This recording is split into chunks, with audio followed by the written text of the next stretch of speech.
Guys, what I'm riding here, we have a 2011 BMW 335D, diesel powered, M wheels, roof rack. It's a factory roof rack with a couple of Yakima kayak racks and I think it's a Thule bike rack. They're holding up pretty nice. Not too much wobbling or noise. Definitely hit about 90 miles an hour on the way here. No real problems. Maybe a little bit of the front wheel of the bike gets a little bit of that going, where I'm looking up out of the sunroof and I see a little bit of flopping around. But really, as long as I made sure that I kept the claws above that water cage there, so it doesn't slide down, because I've seen them slide on my mountain bike. They'll slide down here, and then you're really looking at not much leverage keeping the bike vertical there. So I make sure that that stays up high so you have a little bit higher point of contact. I like these straps here because they lever down real tight. Next up, I'll show you what I got for a little bit of camping setup.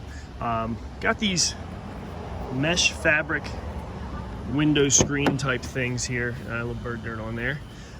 I did find that they're more so for, I'd say, privacy than airflow, even though it's, you know, it's kind of a tight weave on there.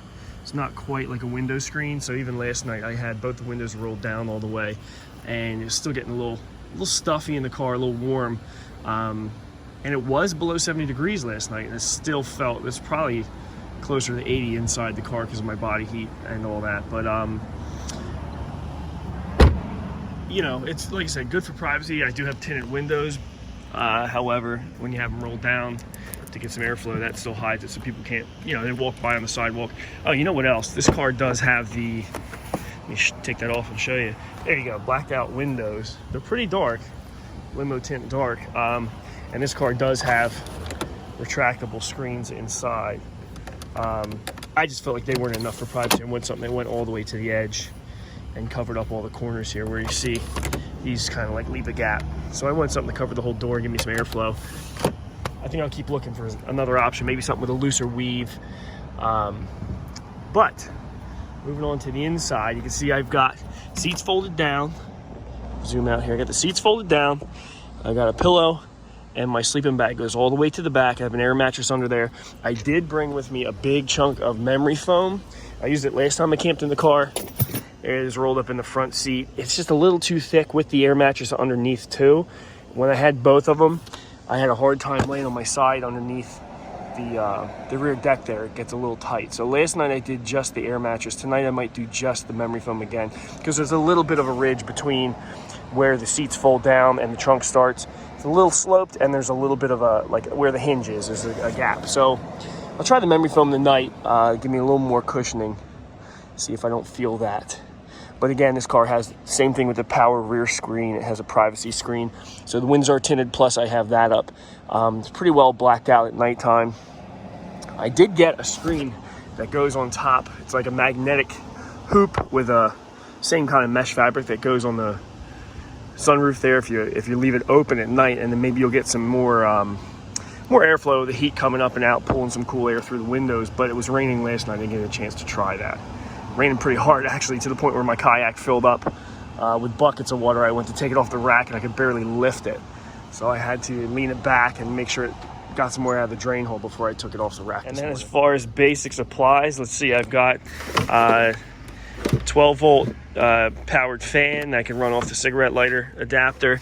I have a couple other battery powered fans in there too to keep air flowing. Vitamins and minerals in there. A couple more vitamins and minerals in there. There you go. The sleeping bag comes all the way back. Here you can see my sleeping pad. It's one of the smaller backpack trekker style ones. So maybe, what is it, 1.5 inches, 2 inches thick.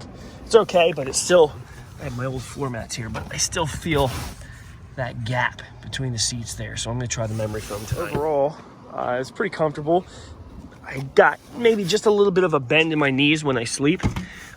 Push the pillow all the way up to the top. I even have the headrest underneath the pad there. Kind of tuck this in, double it up, and then I have the pillow on top. So I've got enough room for my head and my body all the way down. And I wake up in the morning, if I find a nice parking spot near the beach, I got an ocean view for free. One other thing that was a recent investment for me. Never thought I'd do this, but what the fuck? I got a bead seat, and you know what? To be honest, it's amazing. I don't have air-conditioned seats in this car. They're only heated if you need them. But let's see, last week I did about 7 hours of driving in one day, and halfway through the day I started getting that warm, sweaty heat butt itch, and I had to figure out something to do about it. So this is a good option. Got it on Amazon. I'll just put a link in the profile. Black beads, dark brown string, covers most of the seat, and it kind of hooks on over and around. It's not super tight, but it holds itself in place pretty well. I don't understand why they make black beads and then give you a tan non-slip cushion for under the seat. I wish they had a black one there, but that wasn't an option. So I didn't even know that was coming with it. It showed up. It was a surprise. So it's nice to have, but maybe I'll swap it out for some other material that's black so it doesn't look quite as contrasty. Final thing I'd like to show you, my extra storage I've got. Oh God, my bag of clothes here, dirty clothes on top.